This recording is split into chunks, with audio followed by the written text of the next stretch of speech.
J'en appelle à tous mes compatriotes à faire preuve de civisme fiscal.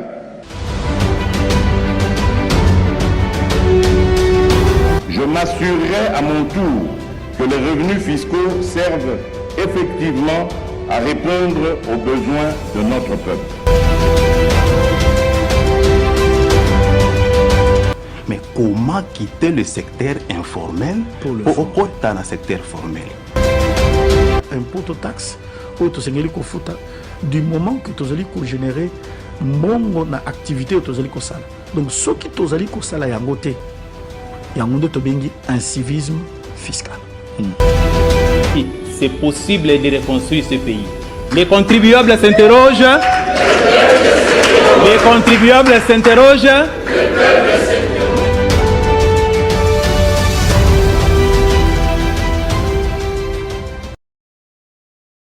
Les contribuables s'interrogent, le peuple s'interroge. Bienvenue dans votre magazine de sensibilisation au civisme fiscal. Votre magazine de la pédagogie fiscale et les contribuables s'interrogent. Bisika to kabolaka lisolo ya mpako na bamama ya malewa, ba entreprise ya petite taille. Bisika to yanolaka na mituna na bino ba contribuable bomitunaka. Comment on paye l'impôt? Pourquoi nous devons payer les impôts et taxes? Et à quoi sert l'impôt? Les lots qui sur terrain, magazine na bino les contribuables s'interrogent, tolobaki biso makambo ya mpako oyo tokendeke na yango na source. Kasi toko observer pe toko obéir principe na biso ya simplicité de la loi fiscale. Et l'obinine.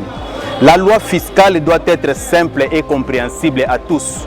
Moi na mboko ya osala misala na ye na catégorie na ye peu importe sengeli na ye ayeba ba échéance. Et sengeli na onde konanga oyeba mituye ya mpako sengeli na yo futa.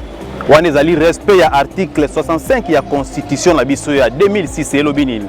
Tout Congolais est tenu de remplir loyalement ses obligations vis-à-vis de l'État. Il est en outre obligé de payer ses impôts, de payer ses taxes. Ce qu'on a dans l'article 174 l'obinine.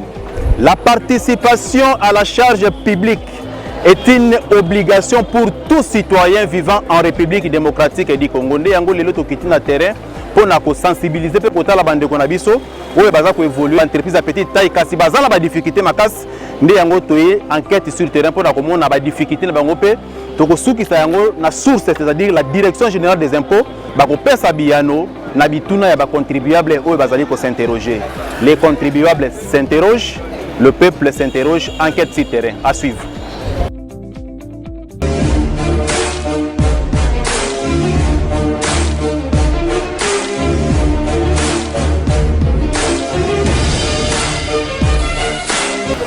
Messieurs les contribuables s'interrogent.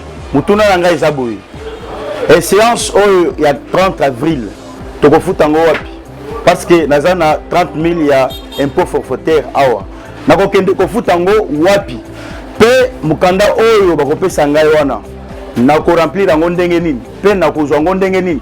Pe mukolo nako kende pona kende ko futa bakosenga ngambo mususu te. Yango mutuna nanga yango wana. Mutuna nanga ezaboui. Na futa kimpaku na janvier te. Siko soki na ke ko futa na avril awa. Bako katanga ba pénalité te. Bon na janvier na futi te vi marché ezalaki te. Côté ki bien te. Hein? Siko soki na ke na kendo futa na avril awa boy. Na ke ba pénalité ko zala te. Po posa ya ko futa wana ezali. Biso ba petite entreprise. Tout ça l'année ni. Contribuable, nous n'avons pas dans le mois d'avril, mais nous n'avons pas de l'État. Nous avons pas de l'État. Est-ce que c'est un peu de l'État? Nous avons pas de l'État.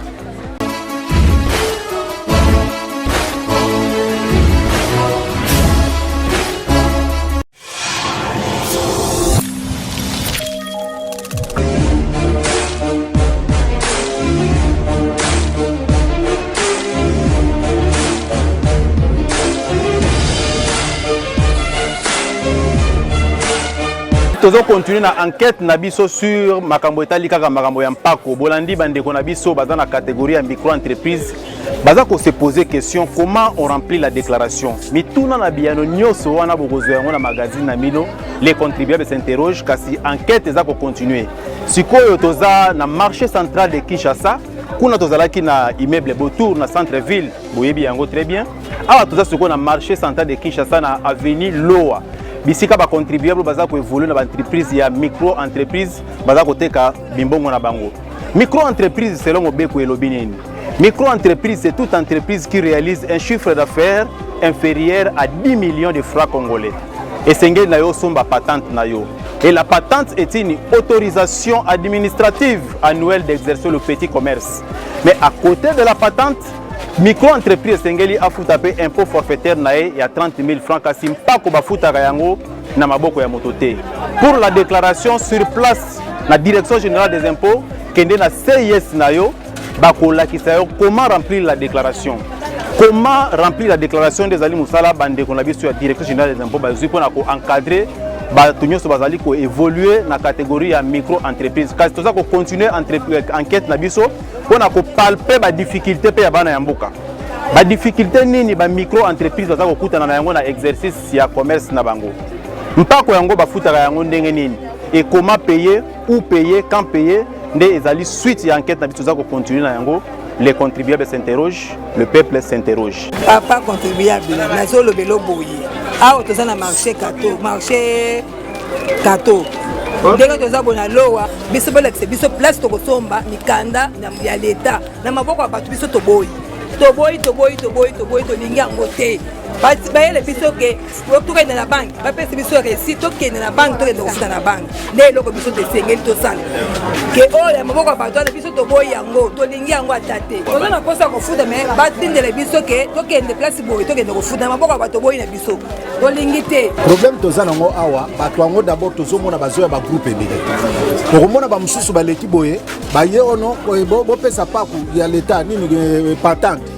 Lobi okoyoka ba mususu ba yeliso bino bango wana bomona kili boso bango te biso batozali awa bo fute pa na biso siko to komi na confusion wana tozo ba te eske ba oyo ba yakili boso to futa ou bien bato ya seconde position o ba yena position mi balende to futa. Deuxièmement problème toza nango siko mbongo wana bango bazo ya kozwa et bazo ko se réclamer ba oyo ke non et pa na biso ba wana oyo non biso mbongo wana ezokende wapi est-ce que l'état réellement mutazo tinda bango ou bien ezali na mutazo tinda bango ozomona il faut siko biso toza vraiment éclairer ndenge mama uto lo bateau ça l'éclairer to yeba ke mbongo à l'état il faut to futa ngona place tel donc chaque catégorie non catégorie A boko futa autant catégorie B catégorie C boko futa autant donc wana nde to yebi to ko futa soit na banque soit esika moko boye oyo l'état akoyi ko retirer mbongo na ipo asale la misala donc problème de tozana ngo ya wana bateau bazoya bazoko embrouiller biso mingi et puis pe bazoya na ba menace pendo zomona ke ba musu ba sali penda Arsenal donc mulongo pendo zomona ba tele kuna soko futite tozo kanga biloko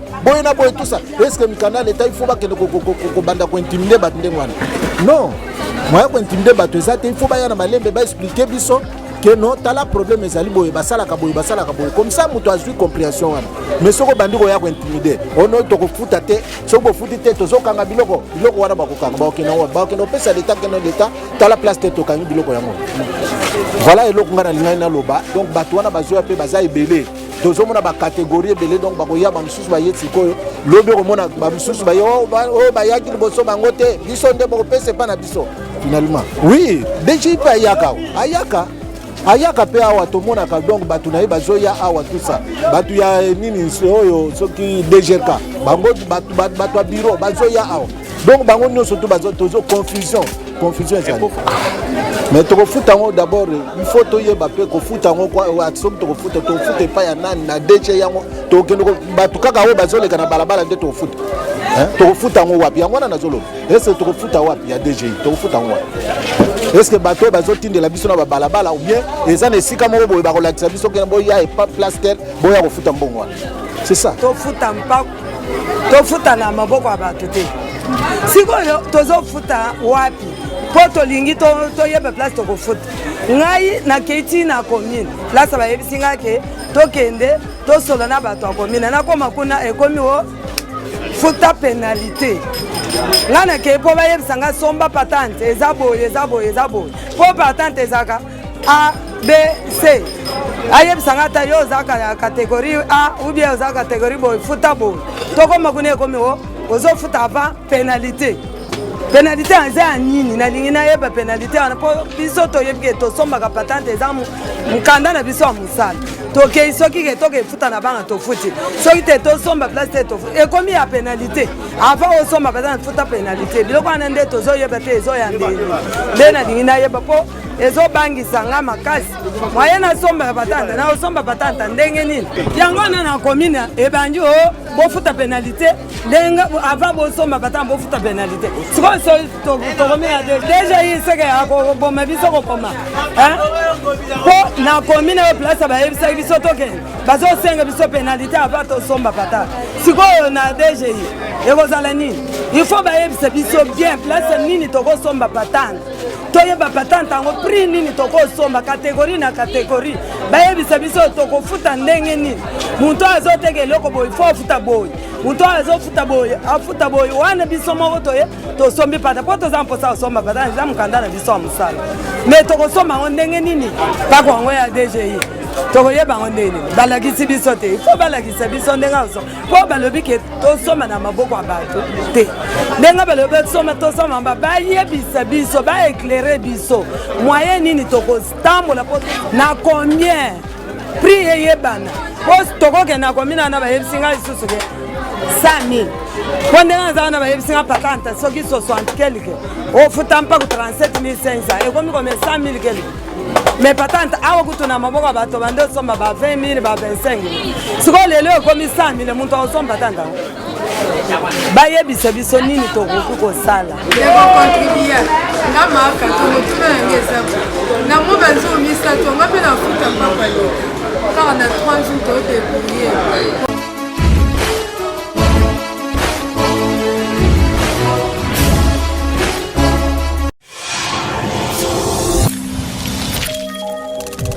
Où payer l'impôt? Quand est-ce qu'on paye l'impôt? Les contribuables s'interrogent. Mesdames et messieurs, tolobaki na biso tokendeke na source pour na makambo etali mpako oyo. Makambo ya mpako eko betisa bana ya mboka mutu biso tolobaki les micro-entreprises. Les entreprises de petite taille boza la calme, les contribuables s'interrogent. Mukumba tozwa kaka yango na kolakisa bino makambo ya mpako mituna ezalaki tellement ebele. Mama Kato, mama ya Malewa aleli alobi nga nazaka kana nzungu misato nakofuta nini?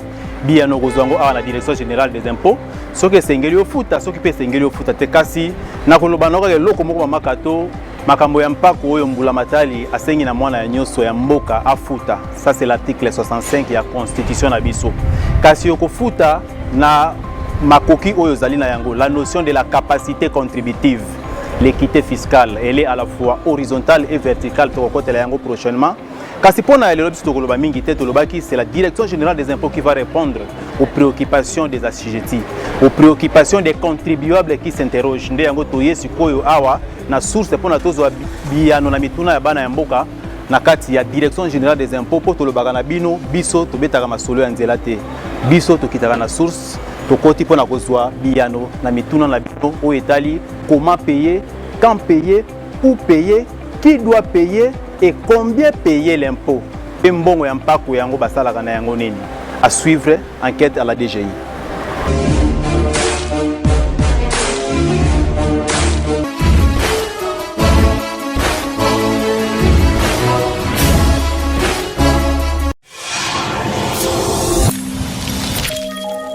Oui, c'est comme vous l'avez même dit que je suis M. Jean Mouteba Kassendoué, chef de division communication et documentation au sein de la direction des études statistiques et communication de la direction générale des impôts. L'échéance du 30 avril 2022 est une échéance fiscale qui concerne le paiement de l'impôt que nous appelons l'impôt sur le bénéfice et profit. Mais cet impôt concerne toutes les catégories de contribuables que nous gérons au niveau de la DGI, spécialement les grandes entreprises, les moyennes entreprises, les entreprises de petite taille qui sont constituées soit en micro-entreprise ou en petite entreprise.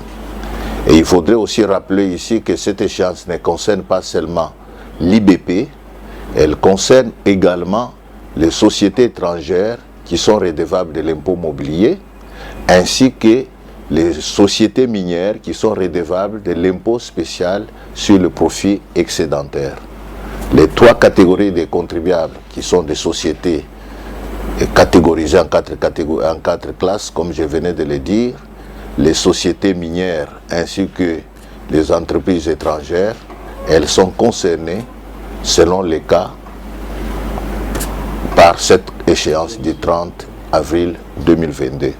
Mais étant donné que cette échéance-là tombe un certain samedi, qui est un jour non ouvrable, le 30 avril, et cette échéance est ramenée au 29 avril 2022, ça sera un vendredi. DGI a Géraka 4 catégories à contribuables. Dans 4 catégories de contribuables, on a tozali d'abord na bao tobengi entreprise ya minene. Entreprise wana chiffre d'affaires nango ezali supérieur à 3 milliards 500 millions de francs congolais. Ce qui société ou mutu na activité naye azana mosolo eleki niveau ya 3 milliards 500 millions de francs congolais, mutu azana catégorie ya grande entreprise. Tozana catégorie ya mibale oyo tobenyi na lopoto moyenne entreprise. Ezali catégorie ya bato bazali na chiffre d'affaires oye bandeli de 200 millions à 3 milliards 500 millions de francs congolais. Bato antobeni bango moyenne entreprise. Mais tozana catégorie ya C oye tobengi entreprise de petite taille. Na catégorie wan tozana groupe mibale. Généralement, l'entreprise de petite taille, l'entreprise oyo chiffre d'affaires nango ezali inférieur à 80 millions de francs congolais. Mais na kati nango, tozali na premier groupe oyo tobengi micro-entreprise, ezali bato oyo bozuna bango ya misalo basalaka eza na se ya 10 millions de francs congolais. Wana tobengi bango ba micro-entreprise. Là, oui, bandi de 80 millions à 200 millions de francs congolais, wanande tobengi petite entreprise. Donc, pour na bandeko bakolanda biso, il faut baye baketoza na catégorie mine, ya liboso ya C, ezali micro entreprise, ya mibale ezali petite entreprise, ya misato ezali moyenne entreprise et ya mine ezali grande entreprise. Bango nyonso wana bazali bato bakofuta impôt tobengi impôt sur le bénéfice et profit IBP na mokolo tolobi ya échéance fiscale o ezali fixé par la loi na le 30 avril, mais compte tenu que 30 avril est tombé na jour au misale salmakate yangwana ba ramener yango na le 29 avril 2022. Ndeko le contrat s'interroge, il faut koyeba ke notion autozolobele ya catégorisation ba contribuable na DGI ezali na fonction ya chiffre d'affaires, pas capital, pas bénéfice. Fonction d'abord ya chiffre d'affaires. Critère autozoko classifié ba contribuable na DGI ezali chiffre d'affaires. Aux à la personne physique, aux à la personne morale. Mais critère, il y a classification, il y a contribuable na DGI eza chiffre d'affaires. Chiffre d'affaires to le bango na lingala ezali bozuna yo ya mbula mobimba. Na bozuan totali makambo d'abord ya bénéfice té, totali makambo ya capital té, totali o nyonso sali comme mbongo ya mbula mobimba. Yangwana de tozorba mama wenenga lobi azana zungu biso tokotala zungu misato te tokotala ke na zungu misato ana sala kamusana na ye mbula mobimba sali recette boni sans compter makambo ya ba dépense, mais recette boni asali soki na recette wana asalaki eza na C ya 10 millions de francs congolais, mama wana zali micro-entreprise. Parce que outi koloba ke micro-entreprise ezali na ba o nyonso baza na bozu na bango ambula mobimba ezana se ya 10 millions de francs congolais. Soki mama wana na koteka na ye ya malewa par exemple asala ki mbula mobimba 5 millions. 5 millions, c'est-à-dire ça peut-être muto ya salaka 30 000 francs congolais par jour. Soki to multiplier ngo par le nombre de jours par mois, to yeko bakisango par an. À quoi tomber peut-être na 4 millions, na 6 millions, na 8 millions. L'essentiel est qu'il y a 10 millions.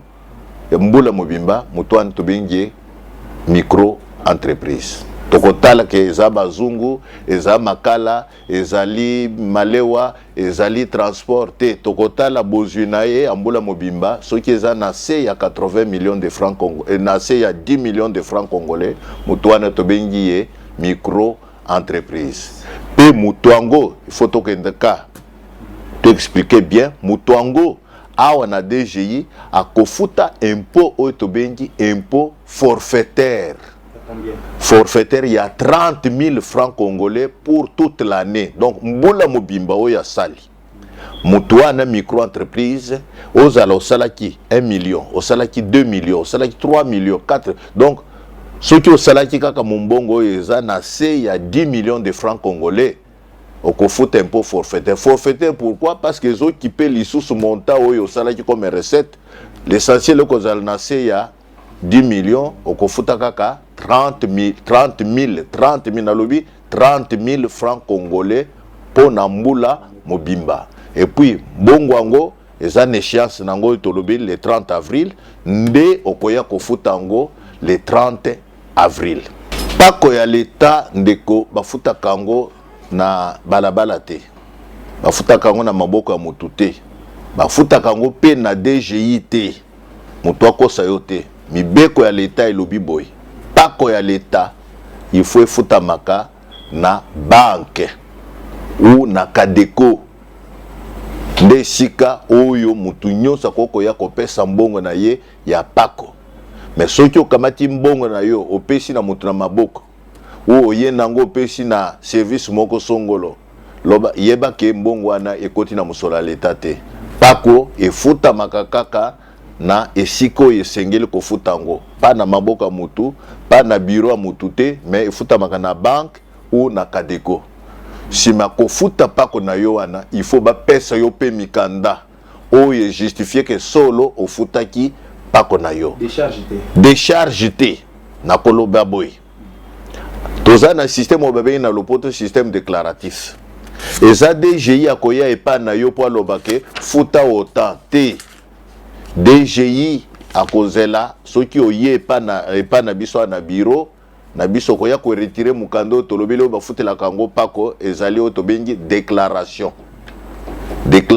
wana ezali papier ba pesi yo oyo moko ko remplir catégorie na yo na montant oyo ko futaka okamati yo moko déclaration wana okei soit na banque soit na Kadeko omi futeli yo moko sans DGI sima ko futaka pako na yo kuna ezala Kadeko na banque kuna bakopesi soki okendaki na Kadeko bakopesi yo bordereau de versement ou soki okendaki na banque bapesi yo attestation de paiement okamati mikanda ngo mibale wana selo esiko futelaki oye nango na DGI pour DGI a confirmer que solo ofutaki pako na ye ofutaki pako ya l'État plutôt na banque ou na Kadeko. Même avant na répondre na mutuna na yo déclaration bafutela kango mbongo te.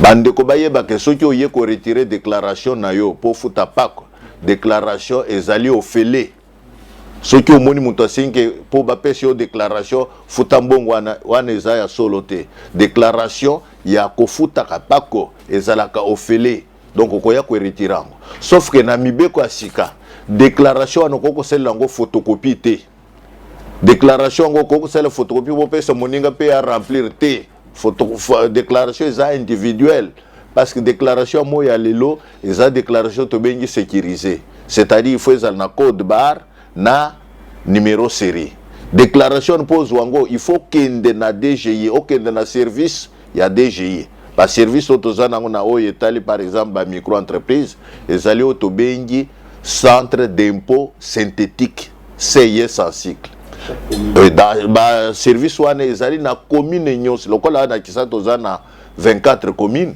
okuta na chaque commune CIS azawana na chaque CIS okoko retirer déclaration na yo gratuitement okamati yo moko déclaration na ndenge na uti kolobawa OK na Kadeko OK na banque kuna nde ba kopesi yo ba preuve de paiement kuna ndo kofuta pako na yo et ba centre na biso na ezape na ba province parce que musala ya DGI za musala ya Kisasa te DGI za service national alors musala na ye centre na biso wana eza pe même na province na territoire na biso ya Congo okokuta pe structure oyo tobengi centre d'impôt synthétique. La même déclaration okozwela na Kisasa okozwa yango pe na province kaka déclaration ozwi il faut remplir. Maintenant mutuno oyo olobi ke po ba remplir bandeko bayebi te wana nde DGI oye yo moko soki oyebi kokomate opesi déclaration na yo ba remplir. Ceux qui va remplir, ok, au mieux foutel yo moko. Ou soit, au cause à la paix, bandeko bazaka na ba bureau conseil na bango, bazaka na ba structure et dakabango, comme ba fiduciaire, comme ba comptable. Bango pe bako remplir pour na bango déclaration, akamati déclaration na akeye moko futa na banque ou na kadeko. Lo solo na oyetali makambo ya pako. Kolobele yo d'abord que boke senezali entre patente na impôt forfaitaire. Tout le même que différence est entre taxe na impôt. Taxe est la structure na biso à l'état tobengi des entités territoriales décentralisées. Pako est DGI. Ah na kolobela mingi makambo etali pako. Na kolobela makambo etali taxe ou etali patente te. Parce que ezali na compétence ya DGI na o etali patente. Mais o na kokoloba na selon mobeko à l'état. Patente ezali autorisation administrative annuelle d'exercer le petit commerce. Hollandi ezali autorisation annuelle o ba pesa ba o nyos basalaka mombongo ya muke.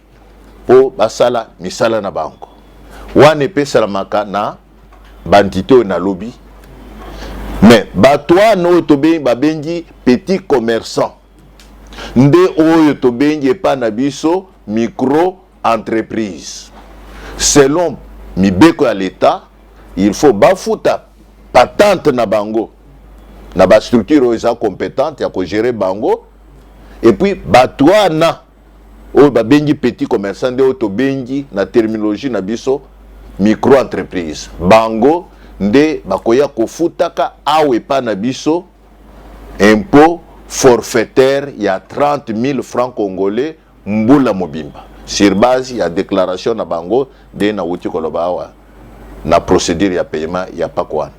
Donc o babengi petit commerçant nde auto bengi micro entreprise. Pourquoi? Parce que selon la loi o ya législation fiscale na biso bazali muto yazo sala musala muto yazo sala mombongo oyo bozuna ye ambula mobimba eza na se ya 10 millions de francs congolais muto wana tobengi micro entreprise pe muto wana wana DGI il faut afuta pako na ye annuel tobengi BP ezali pako ya impôt sur le bénéfice et profit mais eza forfaiteur. Montant est forfaitaire, c'est-à-dire fixé déjà par l'État Yemoko à lobby, il faut bafutaka 30 000 francs congolais mbula mobimba. Te ceux qui osent ça mon bongo na yo et que échéance ezali, il faut au futa. Yangwana tolobaki que numéro impôt ezali identifiant oyo et ko permettre bayebake mutu songolo na DGI azali répertorié, c'est-à-dire azakoni. Oui, lokola tokomi na échéance sangote. Yangwana zoko invité bandeko bazana na numéro impôt te. Bakende soit na ba centre oyo bazoko gérer bango soit na direction générale. Bakende bazwa déjà ba numéro impôt. Pona ceux qui bazui ba numéro impôt mokolo échéance lokola ezana moi musika le 29 avril ndenge na uti kolobawa bakende déjà na déclaration na bango parce que na déclaration il faut bâtir déjà numéro impôt. Numéro impôt bazwa kango gratuitement. Soki osali misal na yo conformément na loi parce que na lopoto balobi boy toute personne physique ou morale qui démarre ses activités doit dans les 15 jours qui suivent le début de ses activités formuler une demande d'obtention de numéro impôt.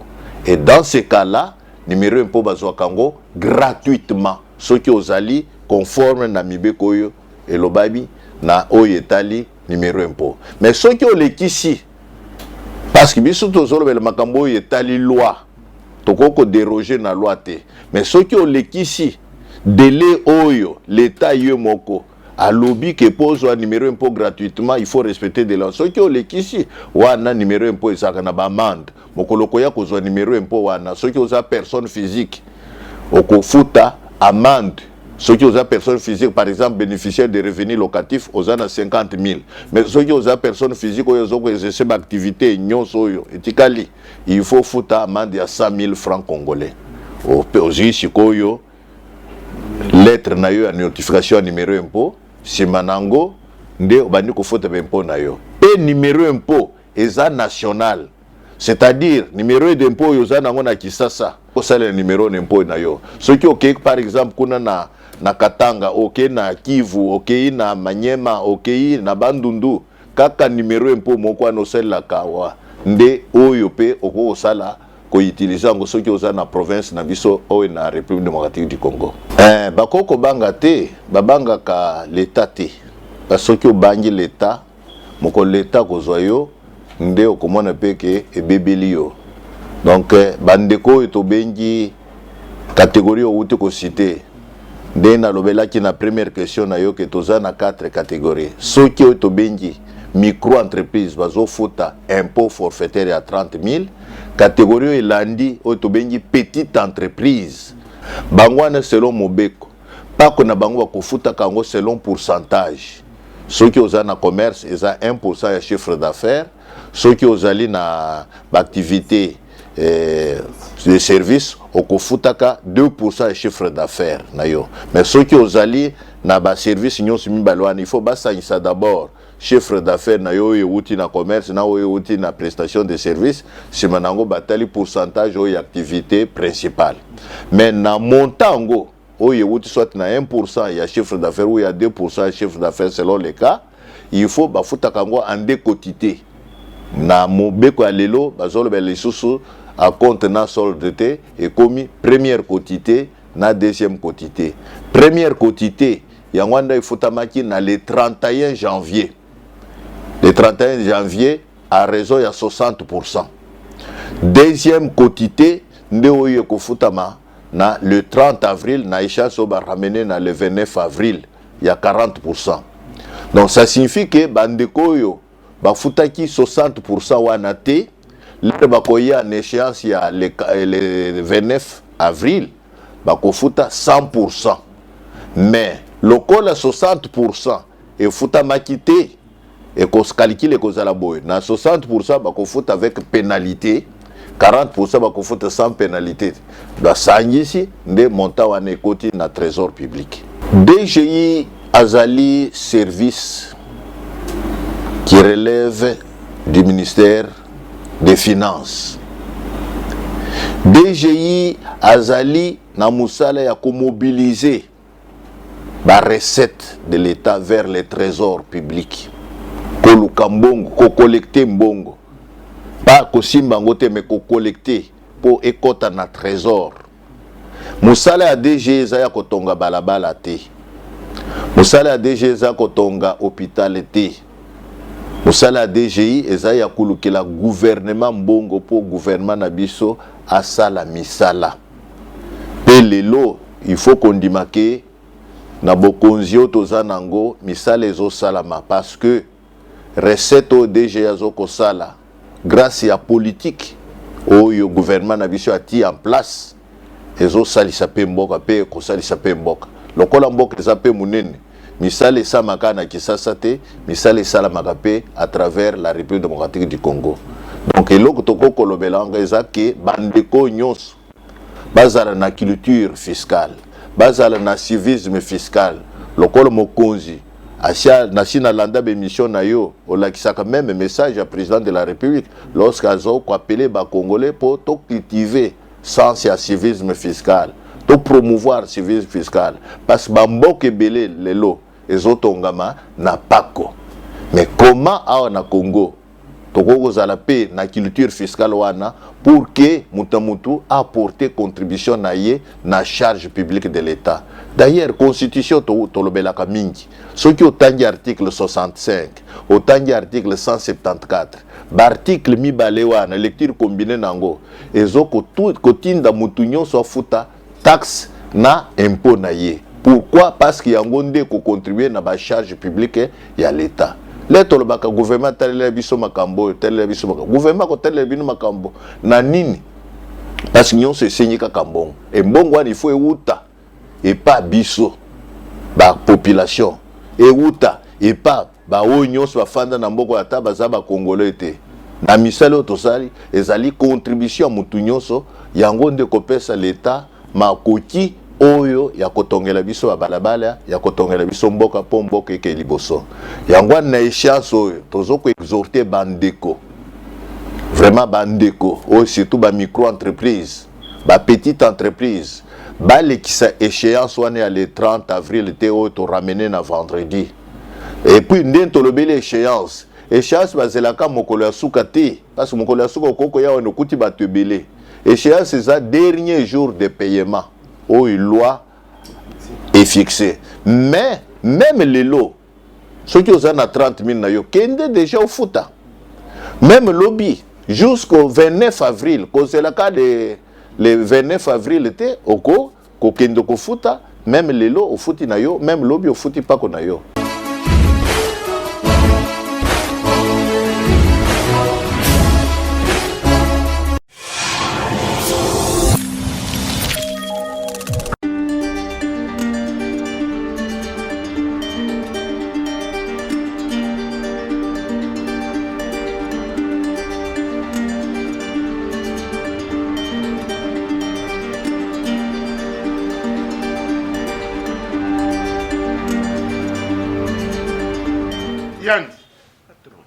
Yandi ndenge na yebisaka yo ke nalingaka problème na l'état te. Est-ce que bongi selinga mikanda nyonso ya mpako po nakende kufuta? Patron, ezalaki kakawa. Ezalaki kakawa ke wapi buti ezwi makolu po ekenda wapi yandi mosa. Yandi. Soko mikanda wane monanite olungwe. Ulungwe ko? Nana chance. Ukite.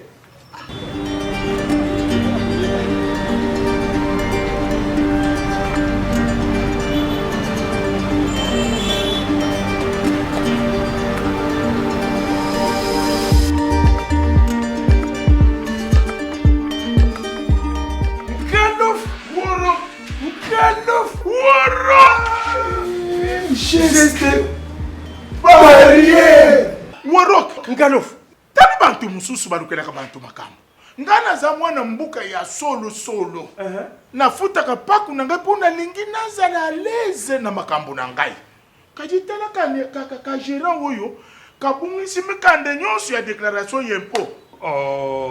Pona nini boye Lovanon mikande yango ya impôt ezalaki na code barre. Rock ngana za na barre te terrasse pété. Eza ya bar te, eza nde ya alimentation oyo MB. Eza bar ya mbenda te. Eza nde code bar lokola mokoloto. Banda lelo mikanda nyonso ya déclaration ya mpako esengeli ezala na code bar to mikoloto oyo eza na numéro ya série.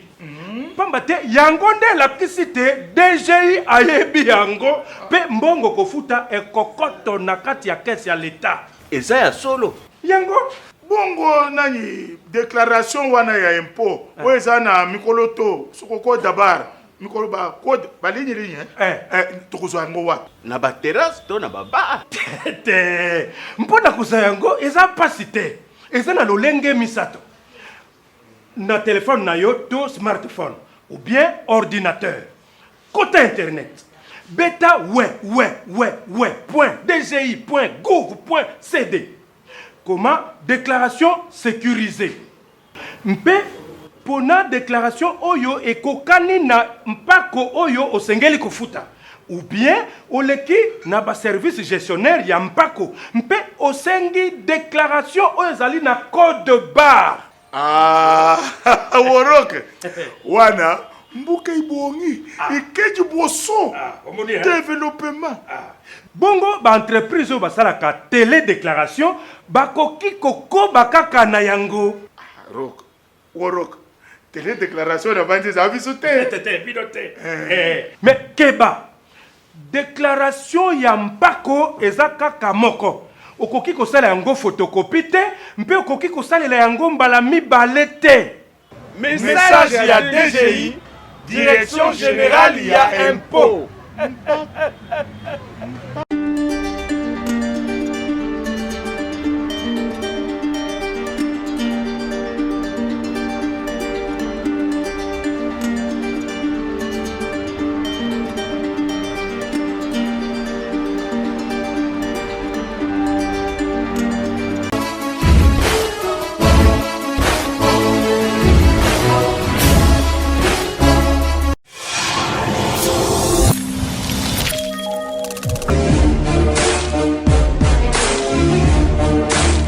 Mesdames et messieurs et chers contribuables, nous sommes arrivés à la fin de notre enquête de ce jour.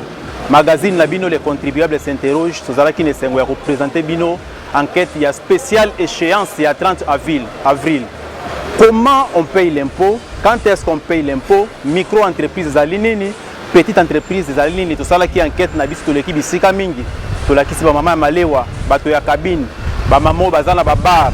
Bato ya mimbongo na basika bateka miliki ba contribuable de manière générale bo s'interroger bozui mituna na biano na bino ce que c'est pelisa ki bino numéro de téléphone eza na seo na bo continuer ko benga biso charge ya magazine na bino les contribuables s'interroge yango eza tozwa yango pour la kisabino ka makambo ya mpako biso politique te football te religion pété biso kaka mpako to kobeta lisolo ya mpako na ba forme nyoso kasi na ko respecter principe et simplicité de l'impôt ou lobby. La loi fiscale doit être simple et compréhensible à tous. Mbongo na biso ba contribuer betulinge comme na linga l'état pour tout ngamboka na biso.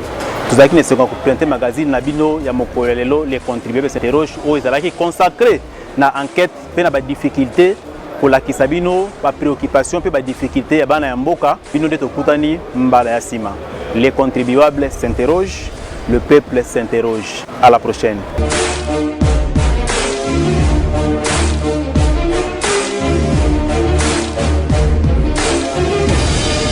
J'en appelle à tous mes compatriotes à faire preuve de civisme fiscal.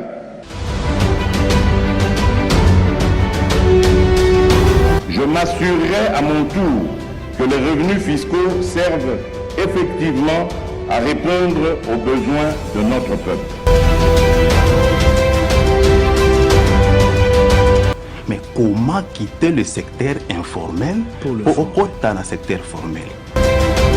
Impôt taxe ou tosengeli ko futa du moment que tozali ko générer mbongo na activité ou tozali ko sala. Donc ce qui tozali ko sala yango te yango de tobengi incivisme fiscal. C'est possible de reconstruire ce pays. Les contribuables s'interrogent. Les contribuables s'interrogent.